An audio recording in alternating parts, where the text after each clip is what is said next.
Bem-vindos a mais um podcast da Oliveira Advogados. Hoje, eu, Alberto Oliveira, sócio fundador da Oliveira, conhecida como AO Advogados, estou aqui com a doutora Vanessa Genaro, também sócia do escritório, especialista na área, no âmbito trabalhista. Falaremos hoje de um tema de também grande importância, como sempre, que é audiências trabalhistas, a importância da audiência trabalhista. Ou seja, a audiência trabalhista na prática, no dia a dia. Que uma coisa é a teoria, outra coisa é a prática, né?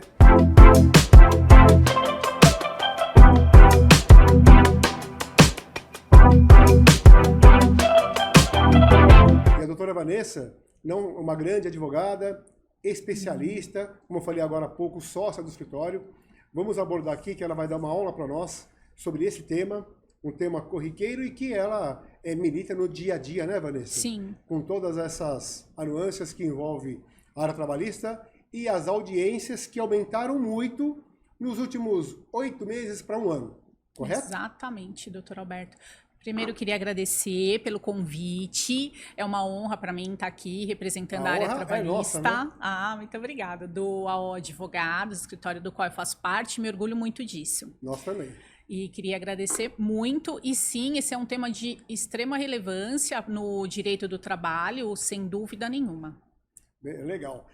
Vanessa, sabemos, como eu falei agora há pouco, né, que uma coisa é a teoria, né? Sim. Como diz, né? A teoria é o que vale a prática, né? A prática. Exato. E a prática sabemos como que é militar, como qualquer área. O advogado, né?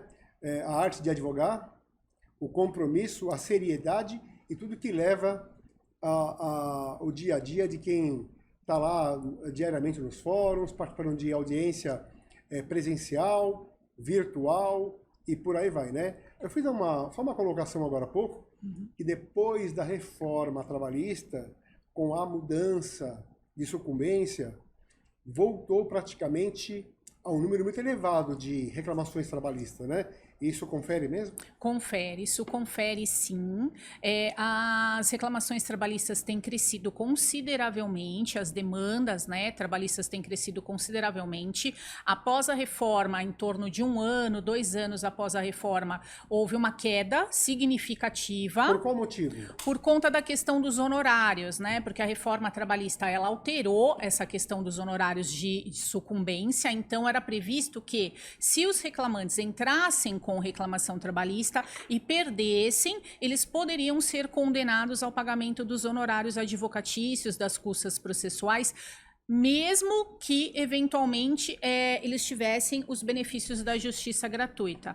Mas, hoje em dia, essa previsão, o STF já reformou essa previsão da lei e entende-se que os reclamantes beneficiários da justiça gratuita não mais devem ser condenados ao pagamento dos honorários advocatícios e das custas processuais. Se forem condenados, eles têm o prazo de e comprovarem a justiça gratuita, os advogados da outra parte têm o prazo de 2 anos para executar, desde que comprovado que aquele reclamante não possui mais a condição de beneficiário da justiça gratuita.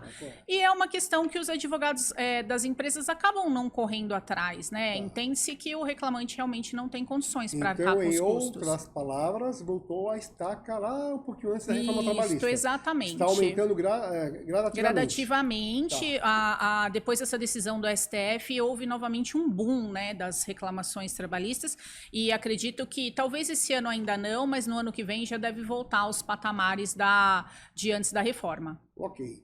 Mas como falamos aqui na chamada, né, o tema principal hoje será audiência trabalhista na prática, né? E você, como uma militante, uma advogada muito experiente da área, então eu gostaria que você começasse falando hoje da audiência trabalhista na prática, né? E principalmente, né, não só os nossos colegas que militam, mas muitos que estão começando, muitos que têm dúvida, muitos que querem atuar na área trabalhista. Então esse podcast vai ser importantíssimo para poder orientar muita gente e ajudar. Sim, com certeza. Ou seja, como funciona, né? Sim, a audiência. A audiência trabalhista, ela é um ponto culminante do processo do trabalho. É um dos atos mais principais do processo do trabalho e do direito do trabalho. Por quê? Porque no direito do trabalho há a previsão do princípio da congruência dos atos processuais serem praticados na audiência. Traduz. Na audiência é feito praticamente tudo. Na audiência, o juiz recebe a defesa, recebendo a defesa ou não. Diferente de outras áreas.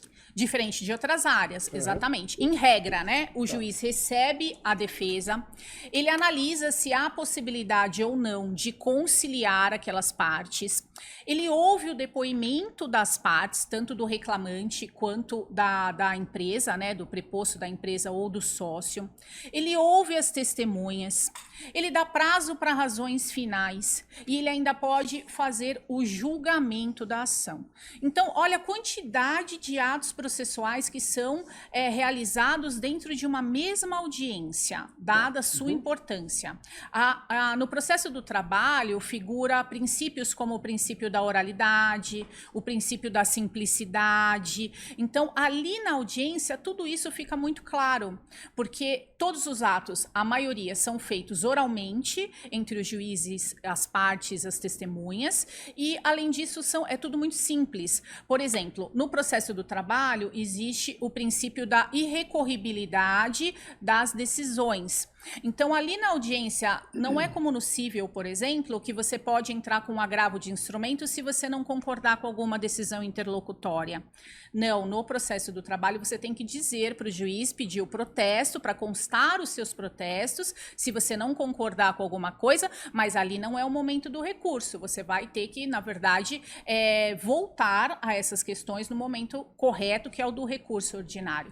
Então, muitos atos são praticados na audiência, daí a sua importância. Mas um detalhe importante, até uma dúvida, mas considerando uma audiência, a empresa, o empresário, né, que ele cria o emprego, vamos falar assim de igualdade, né? Aquilo que tem que ser justo. O empresário, né, que não é fácil também ser empresário, né? Não, com certeza. Então o empresário ele cria oportunidades, ele cria emprego. Obviamente que ele tem que respeitar as leis. Existe também as leis trabalhistas, tudo aquilo que envolve a relação entre empregado e empregador. Mas por que na Justiça do Trabalho é conhecido como assim, ó, normal, contumaz dizer que ela pende para o lado sempre do funcionário? Como que é na prática isso?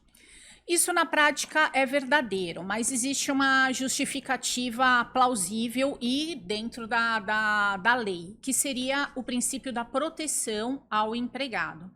O que acontece? O empregador, ele é o detentor de toda a documentação, ele é o detentor de mais condições de levar testemunhas, por exemplo, na audiência. Ele é aquele que oferece o trabalho e paga ao trabalhador pela sua força de trabalho.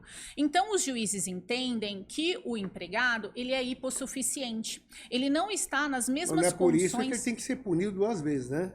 Isso é um então, fato. Não é por isso que o empresário tem que ser punido 2 vezes. Sim, é um ele fato. cria emprego, Sim. Não é que ele pode desrespeitar a lei, Sim. Mas numa relação dessa, ele é hipossuficiente, como você falou? O empregado é considerado como hipossuficiente, então, não está em condição de igualdade com o empregador. Então, exatamente. Mas aí numa relação dessa, tá certo, o empresário tem que seguir a linha, seguir as diretrizes, seguir o que está na norma. Sim. Mas ele não pode ser punido por um exagero, né? Sim. Porque senão desmotiva até o empresário criar empregos. Sim, com certeza, ainda mais porque hoje em dia a carga tributária também é muito alta, né? E também incide sobre a folha de pagamento. Mas eu acredito que essa ideia está mudando aos poucos.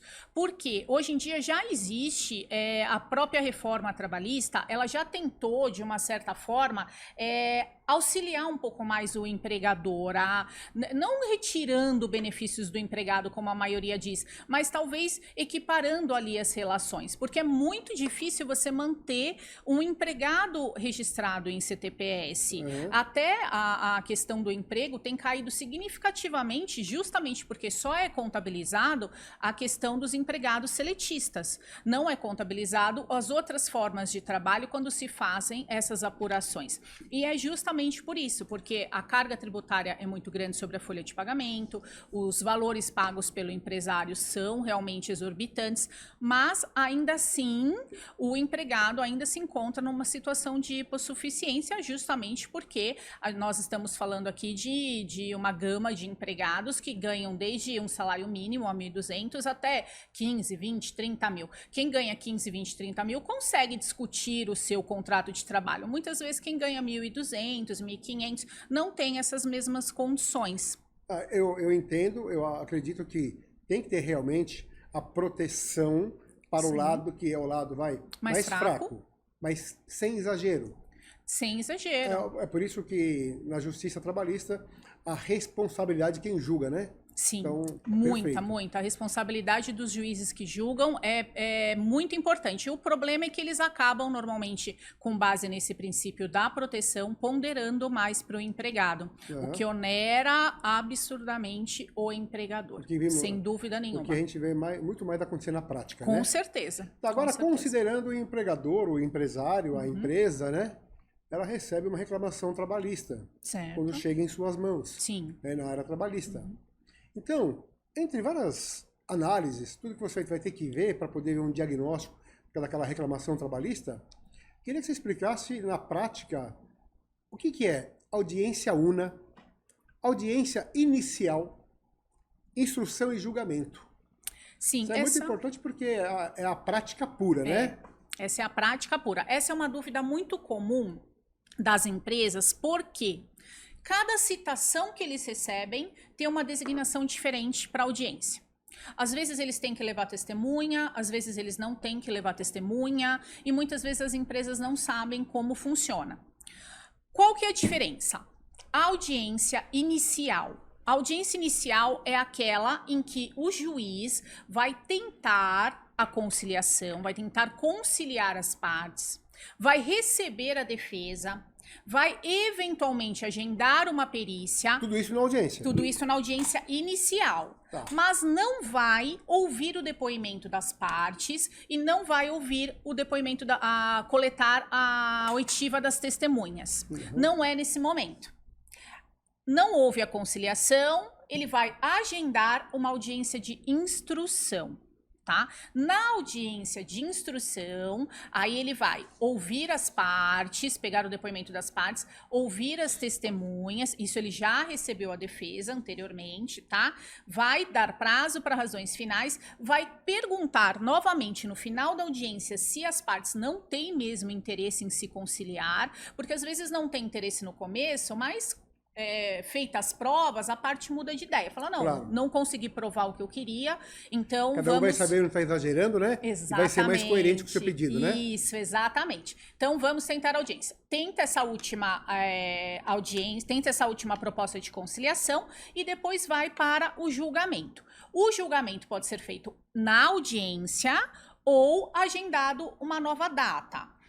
Aí, essa nova data não é obrigatório o comparecimento nem das partes, nem das testemunhas, acaba por aí a participação das partes, e no julgamento o juiz profere a sentença.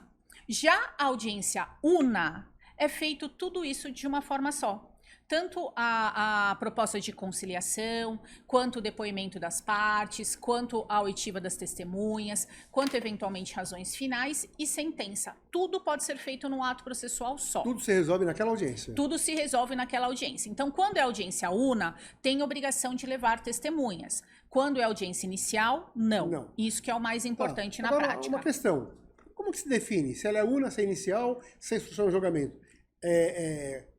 É um sorteio? Como que funciona para que seja assim? Em regra, a audiência é una. Em regra é una. Mas o juiz, a depender da demanda, da quantidade de ações que tem naquela respectiva vara trabalhista, ele pode fracionar entre inicial e instrução. Então é uma série de situações Isso. para poder, obviamente, Exatamente. essa vara trabalhista não definir. Exato, não tem uma regra específica de que aquela vara vai fazer só una ou aquela vara vai fazer inicial. Fica um pouco a cargo do juiz mesmo, tá. isso. Ok, considerando que vai ter a primeira audiência. Sim.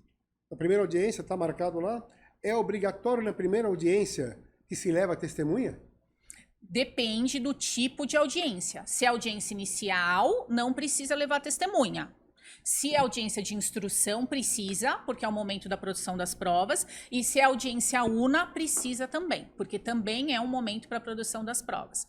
O que acontece muitas vezes é que na própria audiência una, por algum motivo, apesar de estar agendada como una, o juiz acaba fracionando e agendando uma outra de instrução. Ok. Isso acontece. Uma outra situação. Está lá a audiência marcada para o dia X, está o horário, né? Sim. O que acontece se a reclamante faltar na audiência? Se o reclamante faltar na audiência, a regra é arquivamento da ação, tá? A ação é arquivada e ponto. Só que pode acontecer daquele reclamante, por exemplo, ter tido um problema de saúde, uma coisa grave, um falecimento na família, algo nesse sentido. Aí o advogado que representa o reclamante pode informar o juiz e pedir para que possa comprovar os motivos, né, motivos relevantes para o reclamante faltar na audiência e aí fazer a redesignação dessa audiência para uma outra data. Nesse caso, o juiz vai dar um prazo para o reclamante vai ter que juntar documentos comprobatórios, o juiz vai analisar e aí ele define, vamos marcar uma nova audiência ou então vamos arquivar o processo. E se não tiver uma justificativa? Exato. Acontece muito. Por exemplo, São Paulo é uma cidade que a gente sabe que o trânsito é terrível. Os advogados estão acostumados, então sempre saem com 2, 3 horas de casa para mais para conseguir chegar no horário da audiência. Mas é comum os reclamantes e até mesmo a empresa que não está habitualizada com as reclamações trabalhistas chegar para em cima da hora ou então não chegar para a audiência. Atraso por conta de trânsito, atraso por conta de motivos fúteis, não são tolerados. Então é arquivado. Atraso geralmente tem uma tolerância? Depende. Para as partes, para o advogado, para reclamante, para reclamada, não tem tolerância. É tolerância zero. Inclusive, os tribunais já se manifestaram sobre esse assunto inúmeras vezes. Agora, para o juiz, para o início das oitivas e tudo mais, quando ele chega na vara trabalhista, tem uma tolerância de 15 minutos. Passado desses 15 minutos, as partes podem ir embora. Mas veja bem, é importante esclarecer. É para a primeira audiência somente. Só para a primeira. Tá? Só para a primeira. Então, se as audiências atrasaram, eu já cheguei, por exemplo, a ter uma audiência a 1h da tarde, que aconteceu 5 horas da tarde. É comum. É comum isso nas varas trabalhistas de São Paulo. Não existe algo da OAB que fala sobre isso há um tempo que é considerável, normal, que o advogado espere ali, né? Existe, né? Acho que alguma eu particularmente desconheço. Ou audiência em geral, né? Porque senão o advogado vai ficar lá 5, 6 horas aguardando. Então, na Justiça do Trabalho é assim que funciona. Para a Justiça Trabalhista tem que ficar lá, não tem o que fazer. Exceto se aí é uma conversa entre as partes, a outra parte concordar em reagendar e conversa com o juiz, falar, excelência, eu tenho uma outra audiência às 5 horas da tarde, tenho uma outra audiência, podemos reagendar por esse motivo, mas vai ficar a critério do juiz remarcar ou não. Tá, vamos ver o desequilíbrio que eu falei no começo? E as consequências no caso da ausência da reclamada? Aí a reforma ajudou. Ou seja... Sim. Não compareceu na audiência. Não compareceu quem? A empresa. A reclamada é a empresa. A reclamada é a empresa, né? No caso, o empresário, através do seu CNPJ, que está sofrendo aquela ação trabalhista. Então a pergunta é, quais são as consequências caso essa empresa não compareça nessa audiência? Nesse ponto, a reforma trabalhista ajudou bastante. Por quê? Antes da reforma trabalhista, a reclamada não comparecia ela já era considerada revel, mesmo que houvesse defesa anexada aos autos através do PJE. Tá? Então, O o que advogado. é PJE? PJE é o processo judicial eletrônico por onde tramitam os atos processuais, por onde tramita o processo na Justiça do Trabalho. A É minha tudo pergunta eletrônico, é porque quem é do digital. meio, quem é advogado e milita na área, sabe o Sim, que significa. mas Mas quem quem está não- nos ouvindo, né? Sim. Muitas expressões, por isso que eu peço para que Para traduza. esclarecer. Isso. Não, tem toda a razão. Então, o que acontece? O PJ é tudo eletrônico. Então, nós temos o prazo, né, para a juntada da defesa, que é até a data da primeira audiência, da audiência de conciliação, no caso, ou na audiência única, enfim. E essa juntada é feita pelo PJE. Então, Ok. nós fazemos normalmente com 48 horas, com 24 horas de antecedência. Aí chegou na audiência, a empresa não comparece. O preposto da empresa ou o sócio não comparece. Mas primeiro vamos esclarecer. O que é o preposto para justamente aqueles que são leigos? O preposto é aquele que representa a empresa como se dono da empresa fosse. Não confundir preposto com testemunha. Exatamente. Uma coisa é uma coisa, outra coisa é outra E coisa. o preposto não pode fazer os dois papéis. Exatamente. Não pode também. Preposto está lá representando a empresa. Aí o preposto não chega. Antes da reforma já era decretada a revelia. O que é a revelia? Todos os fatos alegados na inicial são considerados como verdadeiros. É a confissão. Tá? E não eram consideradas os documentos juntados aos autos. O juiz simplesmente ignorava aquela defesa, mesmo o advogado estando lá. Na prática, é o WO. Isso, o WO, exatamente, excelente. Depois da reforma, houve uma alteração no artigo 844 da CLT e agora, se o advogado está presente e se ele juntou a defesa e os documentos, mesmo que o preposto e o sócio não chegue para a audiência, aqueles documentos são considerados e a defesa é considerada. Ótimo. Tá? Então é muito bom isso, foi um avanço da reforma trabalhista e é uma coisa Mas justa. nessa audiência que não chegou a testemunha ou preposto e o próprio reclamante, o empresário lá da reclamada, nesse caso, a audiência segue, o advogado pode postular, ele pode fazer sua defesa, mesmo lá por escrito, mas ele pode também atuar nessa audiência. Pode. Para que não vai ser a revelia. Não vai ser mais a Mas revelia. ele pode, assim, atuar na audiência, mesmo não chegando testemunha, preposto à reclamada? Ele pode atuar como advogado, mas não como preposto. Os documentos são considerados, mas não é a mesma atuação como se fosse preposto, no caso. Uhum. Bom, já foi falado, né? O advogado, em hipótese alguma, pode ser um preposto, né? O advogado, em hipótese alguma, ele pode ser preposto porque, primeiro, existe um artigo do Código de Ética, se eu não salvo engano, é o artigo 23, que diz que o advogado não pode funcionar simultaneamente como preposto e advogado. No entanto, existe alguma jurisprudência do TST que aceita, numa hipótese excepcional, que o advogado atue como preposto. Muitas vezes, quando o advogado é empregado CLT, né? Empregado mesmo da empresa, registrado pela empresa. Aí pode-se admitir, mas nós não aconselhamos, porque a empresa está em risco, é um risco jurídico elevado, não compensa para a empresa correr esse risco. Tá.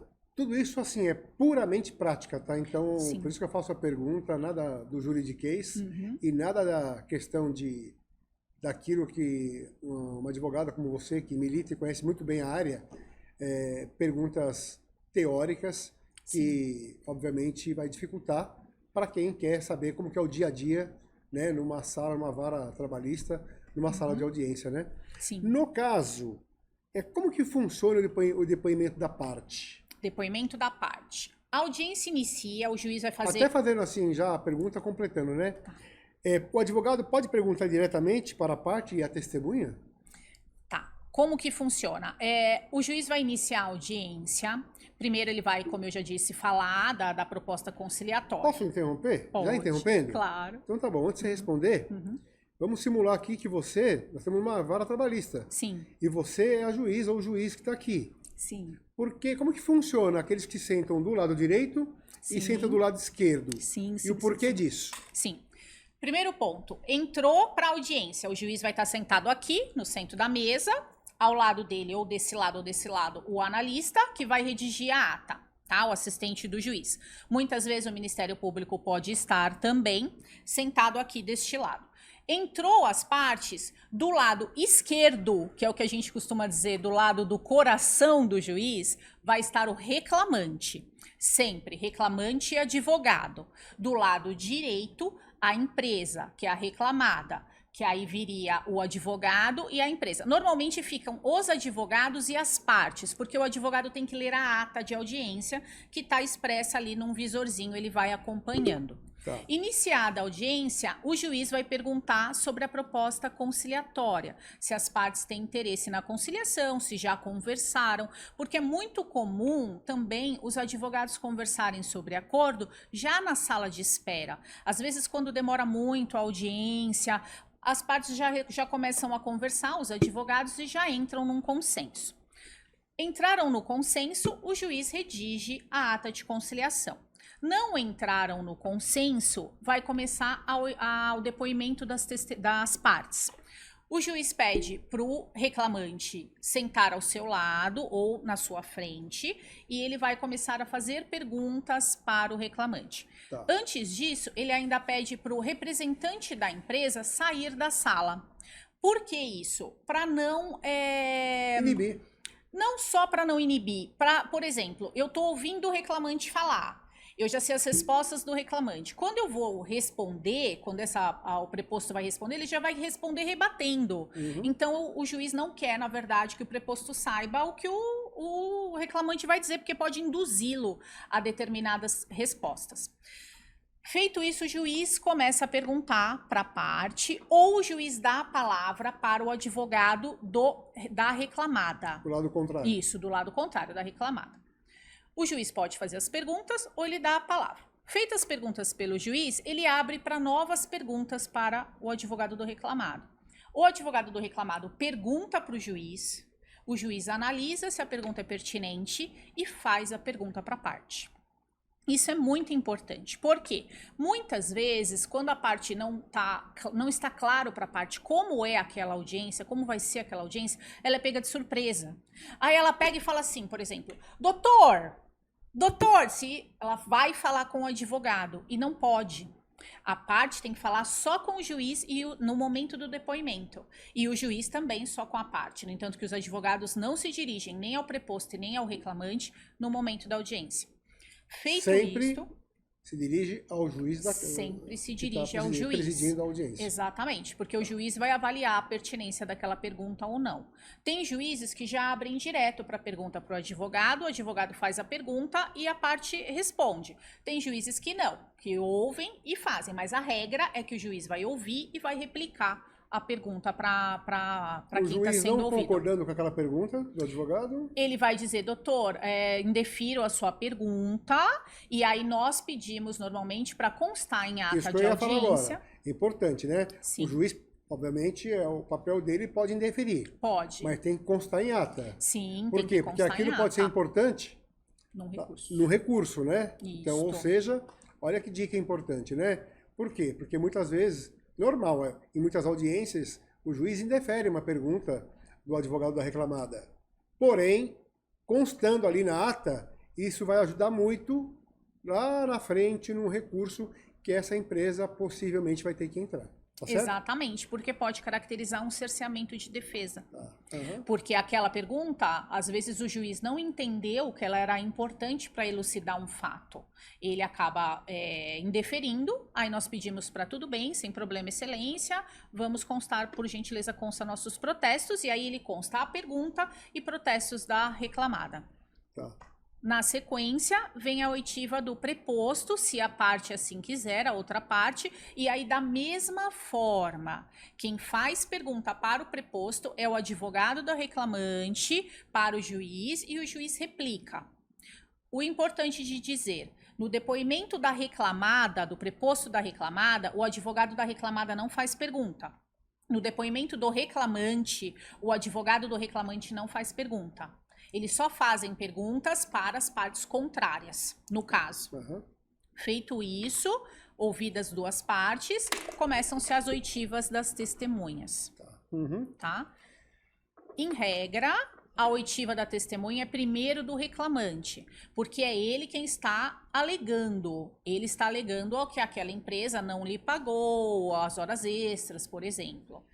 É feita a oitiva das testemunhas, de uma parte, depois da outra. Aí vem, o juiz pergunta da conciliação e depois as razões finais de julgamento. Você falou das testemunhas agora, né? Sim. Como que elas são citadas?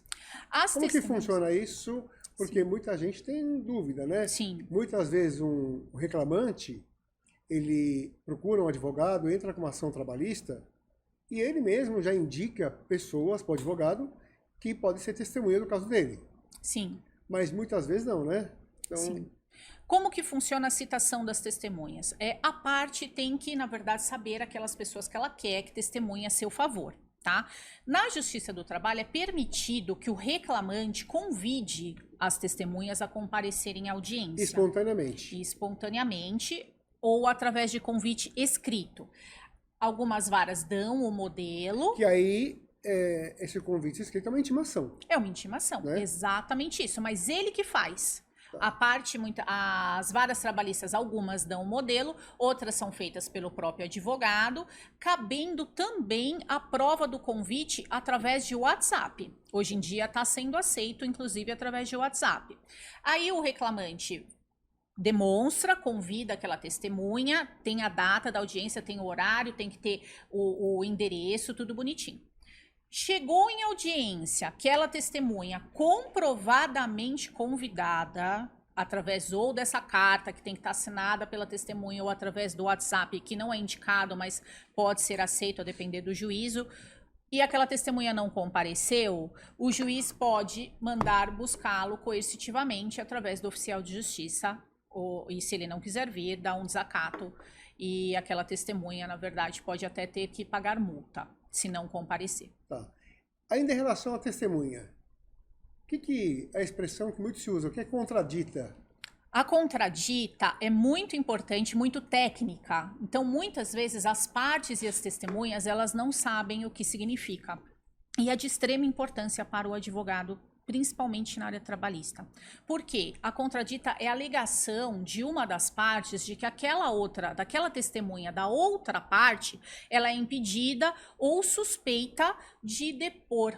Pode dar alguns exemplos? Posso. Por exemplo, do impedimento. O pai, a mãe, o genro, o sobrinho, Algum familiar. parentes, algum familiar de até terceiro grau.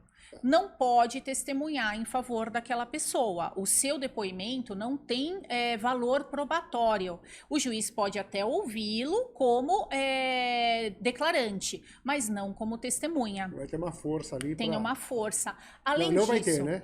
não vai ter uma força probante, exatamente. Além disso, amigo íntimo. Por exemplo, é muito comum um trabalhador indicar um colega, um vizinho, um primo que seja, para trabalhar na empresa. E aí chega a reclamação trabalhista, esse amigo íntimo vai lá na audiência e comparece como testemunha. Já houveram inúmeros casos em que nós conseguimos que aquela testemunha não fosse ouvida, porque na própria audiência o juiz pergunta para ele vai perguntar, você é amigo, você é inimigo, você conhece o reclamante? Conheço, sou amigo dele, já fui na casa dele, já fui no churrasco da casa dele. Teve uma audiência em que eu fui informada, né, pela empresa de que a testemunha era padrinho do filho do reclamante. E eu aleguei isso Bem em suspeito, audiência. né? Bem suspeito. Aleguei isso em audiência e a contradita foi acolhida. O que é importante na contradita para os novos advogados é o momento processual de você suscitar a contradita. É sempre no momento em que a parte está... o analista, né, ou o juízo, está qualificando a testemunha. Então, o que acontece? Para não perder esse momento, que é um momento muito rápido, normalmente, quando entra a testemunha, eu já aviso o juiz, excelência, eu vou contraditar.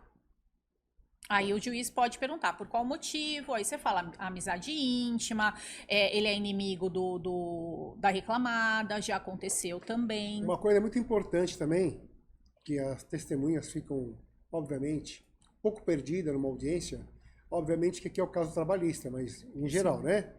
Por quê? Porque o juiz ali, obviamente, o papel dele, ele fala qual o papel da testemunha, né? Exatamente. Que a testemunha, ela não pode Tem que dizer a verdade. faltar com a verdade, não pode mentir, né? Uhum. E muitos juízes colocam isso aí, que é obrigatório, colocam numa situação, né? Que ele tem que falar a verdade, ele não pode mentir, que ele pode, inclusive, sair dali preso, né? Exatamente, e já aconteceu, não de sair preso, mas de sair intimado, eles intimam a Polícia Federal, o Ministério Público Federal, para apurar o crime de falso testemunho. Muitas vezes o juiz ainda lhe faz a acareação de testemunhas. Uma testemunha fala uma coisa, outra testemunha fala outra, ele põe uma contra a outra, ali uma na frente da outra e diz, agora eu quero saber quem está falando a verdade. Vocês estão aqui, ó, um na frente do outro, eu quero saber quem está falando a verdade. Interessante, né? É bem interessante. Você já teve isso no dia a dia? Já tive isso na prática, já aconteceu a acariação, já aconteceu contradita inúmeras vezes, é uma prática comum, né, nas audiências trabalhistas. A acariação também é muito comum.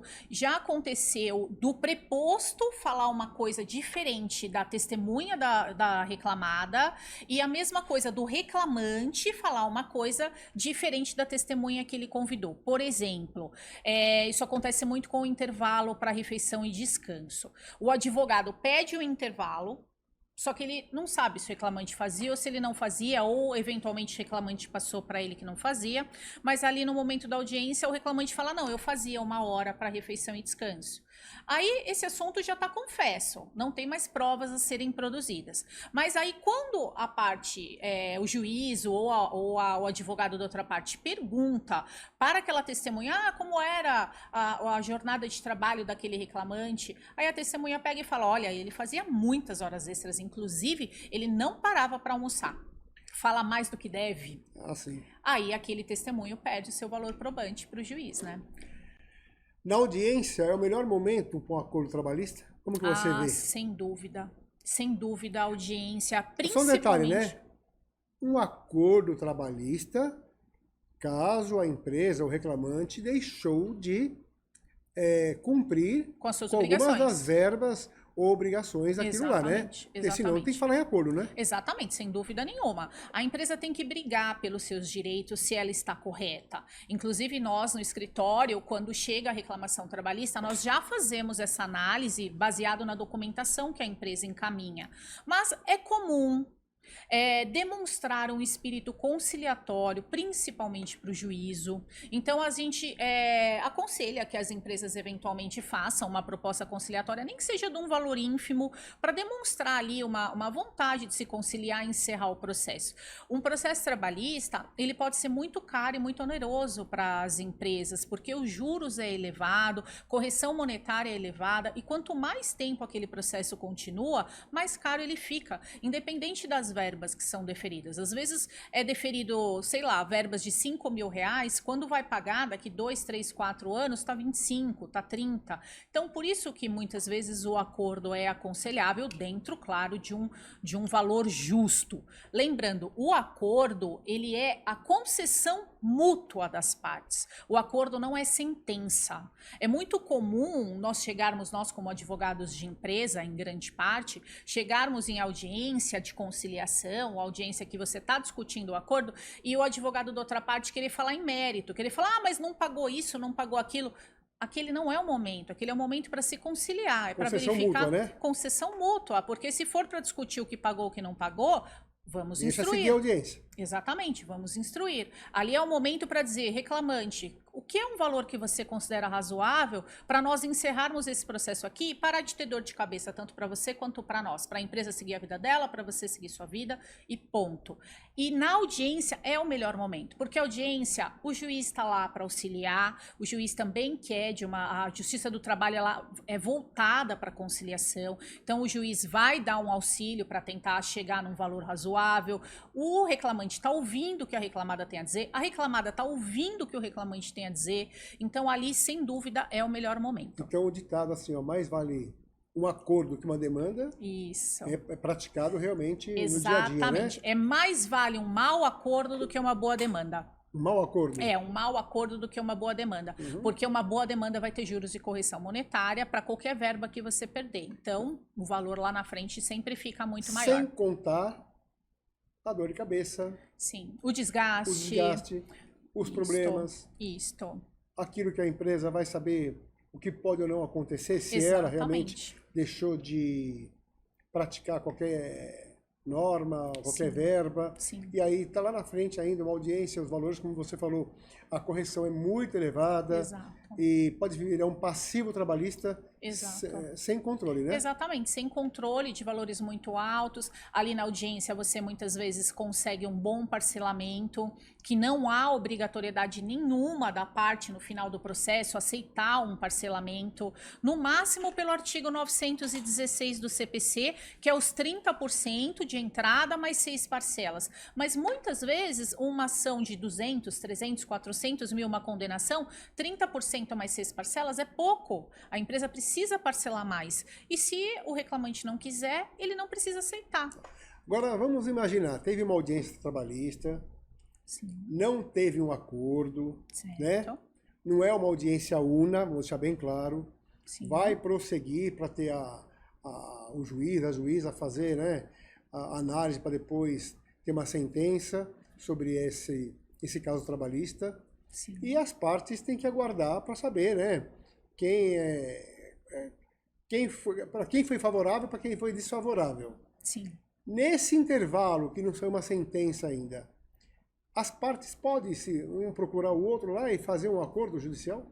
Podem. O acordo na Justiça do Trabalho ele é atemporal. Ele pode ser feito em qualquer momento. Antes da audiência. Antes da sentença. Antes da sentença e depois da sentença. Ah, depois também? Depois também, na fase de recurso, na fase de execução. Pode ser feito em qualquer momento. O que acontece na prática? Teve a sentença, recorreu, teve os acórdons, teve o final da fase de conhecimento e fase recursal, início da execução, é muito mais difícil você conseguir um acordo para reduzir valores. Porque o reclamante já sabe o que lhe é devido. Então, ele vai querer aquele valor. O que se consegue é um parcelamento melhor na fase de execução, mas normalmente do valor cheio que o reclamante tem a receber.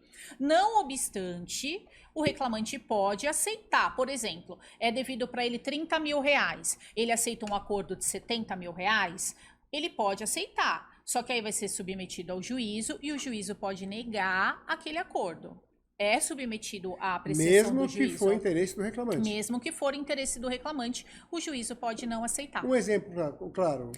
Execução. Execução acontece muito. A empresa fica anos recebendo, anos mesmo, tipo 10, 20 anos lá para oferecer uma proposta de acordo e não oferece, a execução fica tramitando. Aí uma hora a empresa vai e oferece para o reclamante, você tem 100 mil reais para receber, eu te pago 15 e a gente finaliza o processo. Aí o reclamante aceita, mas aí o juiz acha aquilo injusto. Porque muitas vezes o reclamante está desesperado para receber, mas a empresa foi encontrado, por exemplo, um imóvel do dono da empresa. E a empresa está oferecendo aqueles 15 mil somente nesse momento porque foi encontrado aquele imóvel. E o juiz sabe que o reclamante vai receber se ele esperar mais um pouquinho. Então, se esperou 10, 15 anos, vai esperar mais um pouco para receber o valor integral. Então, tem que sempre, as empresas têm que tomar muito cuidado com o timing do acordo, o timing do bom negócio. Porque, às vezes, passa e o próprio juiz fica contra a empresa e não homologa o acordo. Você falou aí execução, né? Execução trabalhista. Sim. Vamos não, desculpa. Queria fazer uma pergunta em cima uma empresa, né? Que está sendo executada já esgotou todas as possibilidades de acordo, já está fase de execução. Sim. Em termos de celeridade e penhora, para que busque algo que aquela empresa não conseguiu honrar ou não honrou frente ao reclamante, ele está sem receber, está tentando fazer, acordo já não tem mais, ele tem uma execução lá de 50, de 100, não importa o valor, e não consegue se encontrar nada para poder executar aquela dívida. Hoje, como está a velocidade da justiça trabalhista para buscar bens, penhorar conta corrente, para satisfazer aquela reclamação trabalhista, aquele direito que aquele reclamante tem? O processo judicial eletrônico acelerou muito as ações trabalhistas. É um dos mais céleres, né? Sim, é um dos mais céleres. E é muito rápido, tá? Eles vão atrás de bens mesmo. Primeiro vai atrás dos bens da empresa, ver se a empresa faz penhora de contas, ver se a empresa tem ativos mobiliários, imobiliários. Se tiver e não houver o pagamento espontâneo, faz-se a penhora e é submetido a leilão. Se é a penhora do dinheiro, esse dinheiro é revertido para o pagamento da ação. Se não, se for de imóveis, esses imóveis vão para leilão e em leilão, eles sendo arrematados, o dinheiro é revertido para o reclamante. Caso não encontre bens da empresa, aí tem a desconsideração da personalidade jurídica. O que é a desconsideração da personalidade jurídica? Passam-se a pessoa física dos sócios a fazer parte da ação. Tá? Em linhas bem gerais, porque tem várias outras coisas que podem ser discutidas, como o grupo econômico, enfim. Mas em linhas gerais, tem-se a desconsideração da personalidade jurídica e a pessoa física passa a fazer parte da ação. Aí ela responde com os bens próprios. Então, se ela tiver uma casa, aquela casa pode ser penhorada, exceto no caso de bem de família. Se ela tiver um carro, pode ser penhorado. Se ela tiver contas bancárias, aquelas contas bancárias podem ser bloqueadas, exceto no caso de aposentadoria. Mas, em regra, e conta salário, em regra, podem haver os bloqueios e é muito rápido. Não encontrou nada. A justiça vai ficar tentando, vai pedir para oficiar cartão de crédito, vai pedir para oficiar contas telefônicas. Hoje mesmo nós recebi de um colega de trabalho uma decisão em que o advogado do reclamante pediu para ser citado Netflix, Spotify e mais uma outra plataforma para pegar o endereço da reclamada, para conseguir ali que a reclamada estava sumida, né? Para conseguir dar continuidade nos atos executórios. Então, é feita diversas formas para que encontrar bens e quando a reclamada está sumida, para encontrar a reclamada, para ela vir para o processo e fazer o pagamento daquela ação. Não fez o pagamento. Se hoje em dia, se o processo ficar parado por 2 anos, está sendo aplicada a prescrição intercorrente na Justiça do Trabalho. 2 anos? 2 anos. Mas isso ainda está em discussão no TST e tem turma que acata a prescrição intercorrente, tem turma que não acata. Ainda assim tem um risco daquela ali de continuar. Tá. O reclamante pode se arrepender de um acordo que ele fez com a reclamada? Em regra, não. Porque a decisão... Detalhe, tá? Ele fez um acordo, já foi homologado, já foi... Já transitou em julgado. Exatamente. Então, isso. Não tem como. E ele fez o acordo, se arrependeu, azar o dele. Tá? O que acontece? Muitas vezes, se houver um fato novo, uma questão de nulidade processual, algum fato relevante, pode ser que caiba a ação rescisória, tá? Mas é uma exceção. Normalmente é muito raro. Não impossível. Não impossível, mas o arrependimento, apenas o arrependimento, não é motivo para reverter aquele acordo trabalhista. Tá. Agora, considerando tudo que estamos falando, né, do caso prático de audiência trabalhista, que está dando, nossa, tirando muitas dúvidas, dando uma aula para quem não milita e quer tirar dúvidas e aprender com uma especialista como a doutora Vanessa. Mas uma pergunta em cima disso tudo. E como que você vê, né? Mas como que é na prática e como que você vê? Câmara de arbitragem. Por quê? Porque muitos casos, muitas empresas procuram câmara de arbitragem para fazer um acordo entre reclamante e reclamada, e depois a gente vê que no dia a dia replica aquele acordo na justiça trabalhista. Sim. Por quê e quais são as recomendações? O acordo feito na Câmara de Arbitragem não tem validade na Justiça Trabalhista em regra. Exceto, eu entendo assim, para cargos de alta confiança, dos quais ganhem salários acima de 2 vezes o teto da Previdência Social, que daria em torno de uns R$16 mil hoje em dia. O mínimo. O mínimo, Tá. exceto isso, eu acho. Porque a justiça trabalhista, ela vige aquele princípio da proteção.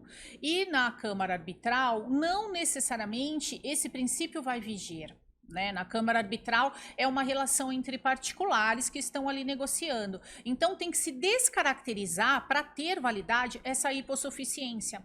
E a legislação entende que pessoas que têm salários de valores mais elevados, ela não tem tanto esse caráter de hipossuficiência como um trabalhador que ganha um salário abaixo desse que eu mencionei. Deixa eu complicar essa pergunta. Então, sem cenário trabalhista, é uma relação, um contrato entre as partes, né?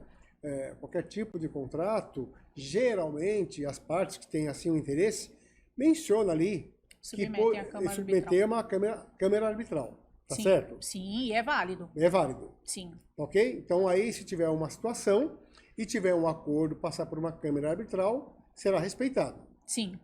No caso trabalhista não tem isso. No caso Não trabalhista, existe uma empresa, por exemplo, colocar no seu contrato lá entre a empresa e o empregado uma cláusula dizendo que poderá ter se houver uma demanda, essa demanda será submetida. isso, a câmara arbitral. As empresas fazem, tá? É comum Põe no em dia a contrato? dia. Às vezes colocam no contrato, só que não é obrigatório a Justiça do Trabalho acatar isso. Tá? Ficar interligado a isso. A Justiça do Trabalho ela pode revisar todo o contrato trabalhista e toda a relação empregatícia envolvida nesse caso. O que é importante dizer, hoje em dia, com o crescimento das contratações através de pessoa jurídica, essas cláusulas têm sido colocadas nos contratos. Aí o que a Justiça Trabalhista ela vai analisar? Primeiro, se houve uma relação empregatícia ou não. Se houve uma relação empregatícia, aquele acordo que foi feito na Câmara de Arbitragem não é válido e todas aquelas verbas, apesar de se darem por quitadas, porque é aceita, né, a compensação das verbas, elas podem ser discutidas outras verbas ali na demanda trabalhista. Então, detalhe, né? Se tiver um acordo numa Câmara Arbitral, Sim. aqueles valores que foram ali acordados serão respeitados. Serão. Foi pago, está pago. Tá pago, tá pago. Isto. O que será Discutido. analisado pela Justiça Trabalhista são aquelas verbas que não foram ali pagas. Ali pagas. Isto. É isso que vai, né? Exatamente. Não é que o empresário que fez um acordo numa Câmara Arbitral, ele vai pagar 2 vezes aquilo. Isso, dificilmente, não, né? Isso não. Não, Ele tá. só vai pagar, na verdade, se houverem verbas das quais não foram pagas. Porque ali, o acordo feito ali, ele não tem o caráter de imoditividade como tem os acordos feitos na Repete Justiça a palavra, do Trabalho. por favor. Imoditividade. Imutabilidade, perdão. Imutabilidade como tem dos acordos trabalhistas. O acordo trabalhista ele é imutável, ele não vai se alterar, ele transitou em julgado, não cabe recurso para discutir as questões do acordo em si e ponto, como nós colocamos, a não ser que seja através da ação rescisória. O acordo feito na Câmara de Arbitragem, por sua vez, na esfera trabalhista, ele pode voltar a ser discutido na Justiça do Trabalho. Tá. Agora, uma curiosidade. Considerando que procura uma câmara arbitral, faz um acordo, e aquilo que não foi ali discutido pode se parar na Justiça do Trabalho, não enfraquece um pouquinho as câmaras de arbitragem? Na esfera trabalhista, sim.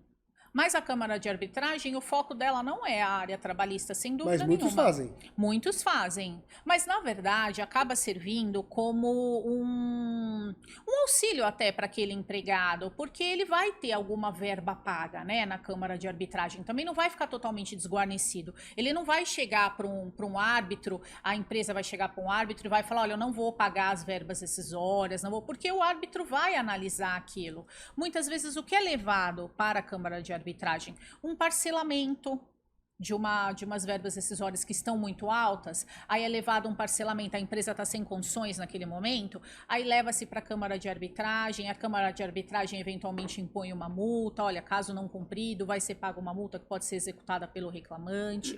Ele tem ali um pequeno respaldo, vamos dizer assim, mas não significa que isso não pode ser discutido na Justiça do Trabalho posteriormente.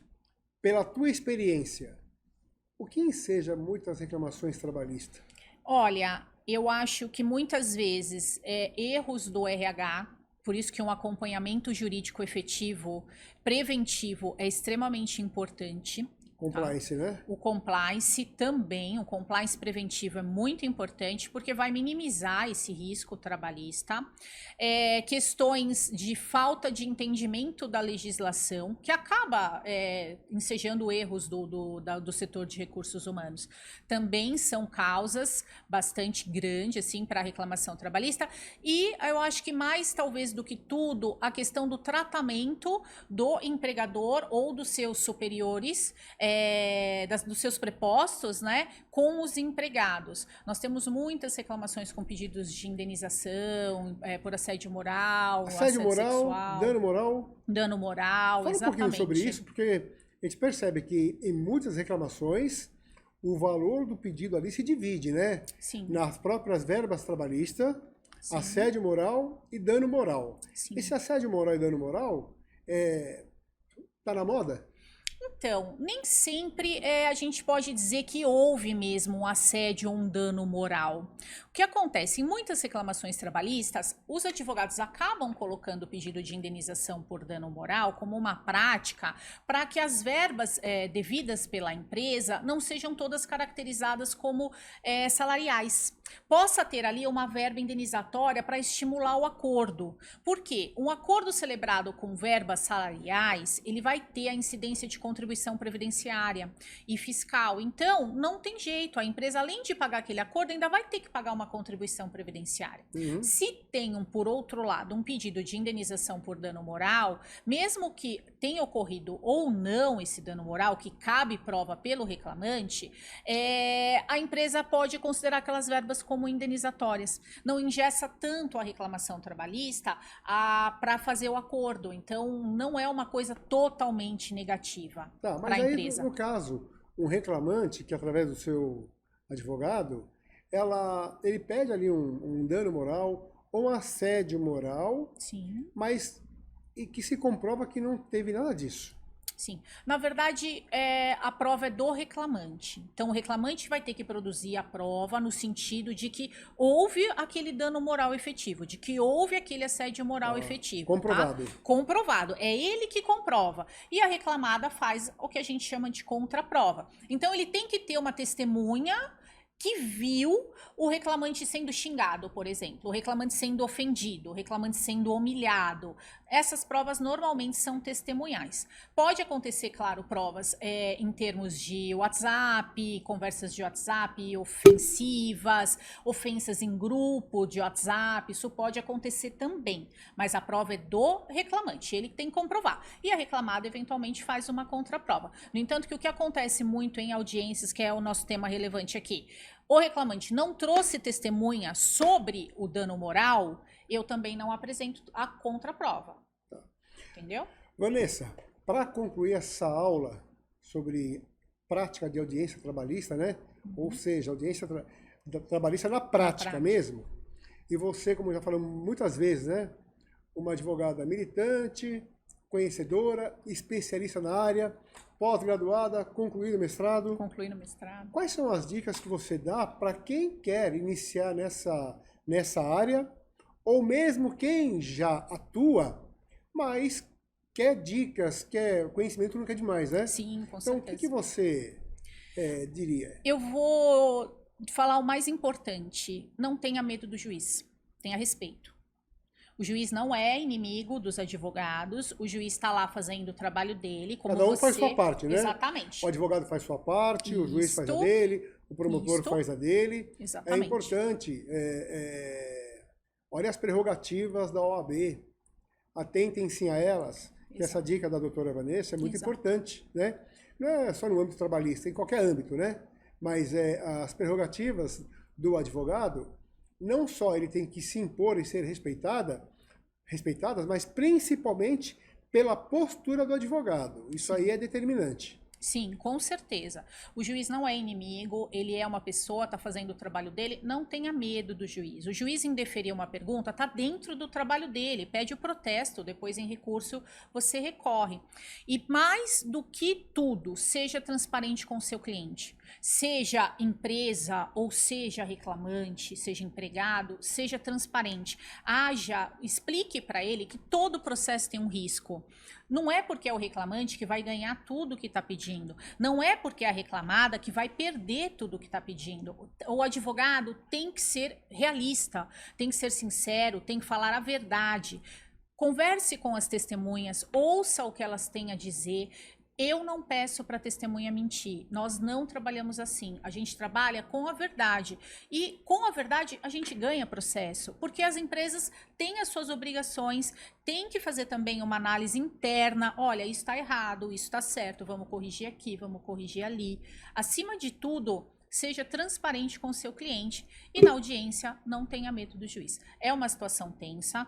Vão surgir inúmeras coisas ali que você não está prevendo, mas você tem que ter o pensamento crítico, o pensamento jurídico e também ter em mente que do outro lado está um colega de trabalho seu. Se preparar, estudar. Se preparar, estudar a ação antes da audiência. Nós normalmente vamos com as perguntas já formuladas. Óbvio que ali na hora você pode ir mudando uma coisa ou outra, mas vá preparado, estude e saiba o que você está fazendo. Ninguém derruba um advogado que sabe o que está fazendo.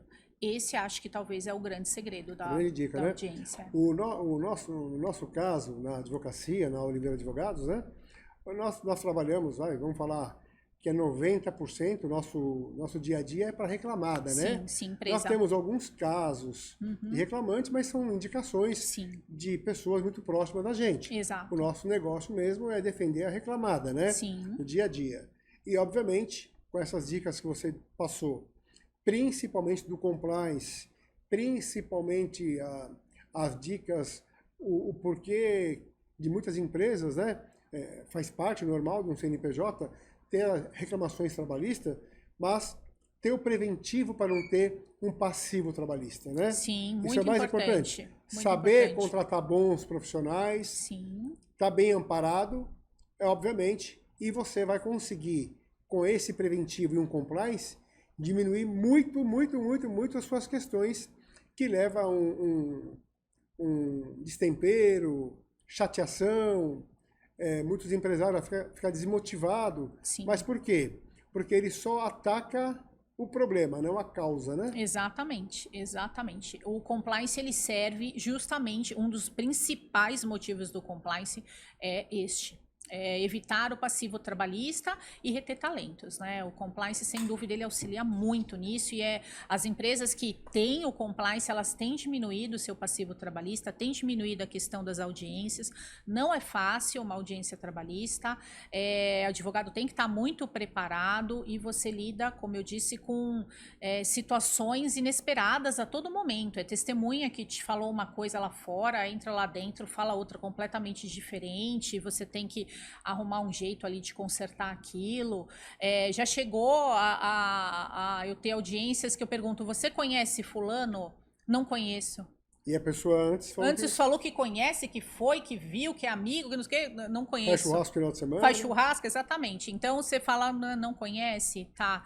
Mas você tem que dar um jeitinho de contornar e fazer aquela pessoa lembrar ali do que você está falando, lembrar do assunto que está sendo tratado. Trazer para a realidade. Trazer para a realidade. Mas não podemos também nunca esquecer e também deixar de reconhecer que a testemunha, ela fica muito nervosa numa hora dessa. Então, para dar um branco ali é muito fácil. Muito fácil. Óbvio, o advogado ele é preparado para uma situação dessa, mas a testemunha, por mais que você converse, e como você bem disse, né? No nosso caso, a gente trabalha com a verdade. Sim. Mas a testemunha está ali numa situação também que nunca passou, perguntas, um ambiente diferente para ele. Sim. Então, também dá para entender o lado Sim, de com quando acontece certeza, isso, né? com certeza, tanto da testemunha quanto dos prepostos, Sim. quando não é o dono da empresa. O preposto tem muita responsabilidade, porque ele está ali como se dono fosse. Então, ele sabe a responsabilidade que ele tem. Ele não é uma testemunha, ele tem que estar ciente de todos os fatos que estão sendo tratados ali na audiência. E a testemunha, por sua vez, ela está muito nervosa. É o que o doutor mesmo falou, é um ambiente novo, um ambiente que ela não conhece, ela está na frente de uma autoridade, de um juiz, que por si só, pela postura, já amedronta. Então, é o que eu digo, não tenha medo do juiz, e é o que eu falo para todos eles, não tenha medo do juiz. Não entendeu a pergunta? Pergunte. Excelência, não entendi a pergunta. Excelência, por favor, pode repetir. Porque às vezes o juiz pergunta uma coisa e a testemunha fala outra porque está nervosa. O juiz na correria está sem paciência, que acontece também. Aí já dá chega para lá na testemunha e pronto. Aí a testemunha se desestabiliza e o processo, o que você pretendia provar com aquela testemunha, você já não consegue. Até porque a testemunha, né, tá ali para aquela situação, mas também está representado por um advogado, Exatamente, né? exatamente, Caso, né? exatamente. Vanessa, muito obrigado. Uma aula, como sempre, num tema trabalhista. Temas que, obviamente, teremos outros, né, em outros podcasts. E, como foi falado aqui no primeiro podcast trabalhista, Sim. Nós vamos fazer com que esses assuntos, por exemplo, de hoje, audiência trabalhista na prática, também seja feita uma live ou um vídeo, para que possa ajudar muito mais as pessoas. Sim. E também não ficar apenas com o podcast. Sim. Nós vamos transformar isso logo mais em outras formas de poder divulgar bastante. Sim. Então, até o próximo podcast, com assuntos que vamos abordar muito bacana como o de hoje. Uhum. E obrigado a todos. Obrigada eu pelo convite, como já disse, foi uma honra e é um assunto que eu gosto muito, que são as audiências trabalhistas, e espero ter contribuído aí com conhecimento e com troca de experiências. Demais. Você não contribuiu, você deu aula. Que bom. Até a próxima. Até a próxima, pessoal.